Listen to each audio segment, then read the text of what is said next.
নমস্কাৰ মই মাপিয়ে আপোনালোক সকলোকে স্বাগতম জনাইছোঁ আজিৰ ভিডিঅ'টোলৈ। আজিৰ ভিডিঅ'টোত মই কেইটামান গুৰুত্বপূৰ্ণ কথা ক'বলৈ ওলাইছোঁ। যদি ভিডিঅ'টো ভাল লাগে তেতিয়াহ'লে লাইক, শ্বেয়াৰ এণ্ড কমেণ্ট কৰিব, লগতে মোৰ চেনেলটো ছাবস্ক্ৰাইব কৰি দিব। বৰ্তমান সময়ত শিশুসকলক সাধাৰণতে দেখা যায় মোবাইলৰ প্ৰতি বেছি আসক্ত হোৱা, আৰু আমি অভিভাৱকসকলেও যিকোনো সময়তে মাকসকলেই হওক বা কাম এটা কৰিবলৈ হ'লে আমি তেওঁলোকৰ হাতত মোবাইলটো দি থৈ যাওঁ। সেইটো আচলতে কৰিব নালাগে। সাধাৰণতে শিশুসকলক আঁতৰত ৰখাটোৱেই ভাল, কিন্তু কেতিয়াবা দিবলগীয়া হৈ যায়। তথাপিও আমি বেছি যিসকলে মোবাইল চায় তেওঁলোকক মোবাইলৰ পৰা আঁতৰ কৰিবৰ কাৰণে কেইটামান টিপছ মই লৈ আহিছোঁ। যদি ভাল লাগে তেতিয়াহ'লে ভিডিঅ'টো লাইক, শ্বেয়াৰ আৰু কমেণ্ট কৰি দিব। তেনেহ'লে জানো আহক সেই টিপছ কেইটানো কি কি। আমি প্ৰথমে অভিভাৱকসকলে ঠিক হ'ব লাগিব। যেতিয়া শিশুটো আমাৰ লগত থাকে তেতিয়া আমি হাতত যাতে মোবাইলটোৰ সলনি এখন কিতাপ তুলি লওঁ। যেতিয়া তেওঁ প্ৰায় সদায় দেখি থাকিব যে মায়ে হয়তো কিতাপ লৈছে, ময়ো কিতাপখনকে লওঁচোন, তেনেকৈ এদিন দুদিনকৈ দেখোঁতে এদিন হয়তো তেওঁ কিতাপটোৱে তুলি ল'ব হাতত।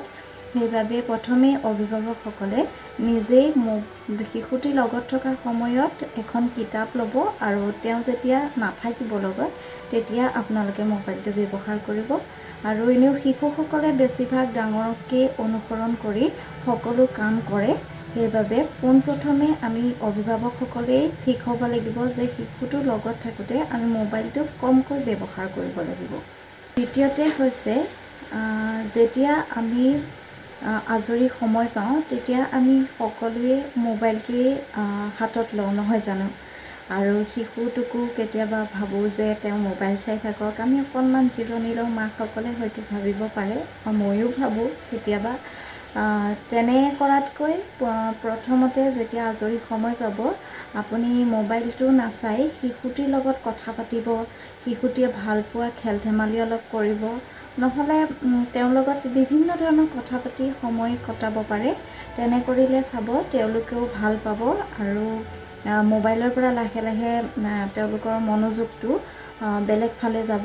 সেইবাবে আমি তেনেও কৰিব পাৰোঁ। আৰু শিশুক মোবাইল লোৱা অভ্যাসটো আমি অভিভাৱকসকলেই কৰোঁ, নহয় জানো? তেওঁলোকেতো নিজে লৈ নলয়, আমি প্ৰথমে দি পেলি অভ্যাস কৰি লওঁ। সেইকাৰণে একেবাৰে সৰুৰ পৰাই মোবাইলটোৰ পৰা নিজে আঁতৰ কৰিয়ে ৰাখিব লাগে বুলি মই ভাবোঁ।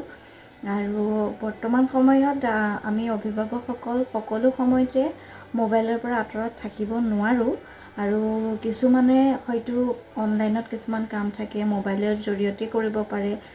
তেনেধৰণৰ কামখিনি কৰিবলৈতো মোবাইলটো ব্যৱহাৰ কৰিবই লাগিব। সকলোৰে বাবে সম্ভৱ নহয় যে অভিভাৱকসকলে মোবাইলটো নোলোৱাকৈ বা নোচোৱাকৈ থাকিব পাৰে, কিন্তু যি সময়ত শিশুটিৰ লগত থাকে সেইটো সাৱধানতা আমি অৱলম্বন কৰিব লাগিব। যেতিয়া শিশুটিৰ লগত থাকে তেতিয়া যাতে তেওঁ দেখি নাথাকে যে আমি মোবাইলটো ইউজ কৰিছোঁ বা কি কৰি আছোঁ, তেওঁলোকেও যাতে সেইটোৰ প্ৰতি আসক্ত নহয় সেইটো আমি নিজেই ধ্যান ৰাখিব লাগিব। আজিৰ ভিডিঅ'টো ইমানেই আছিল। যদি ভাল লাগিলে তেতিয়াহ'লে লাইক, শ্বেয়াৰ এণ্ড কমেণ্ট কৰিব, লগতে মোৰ চেনেলটো ছাবস্ক্ৰাইব কৰি দিব। নমস্কাৰ।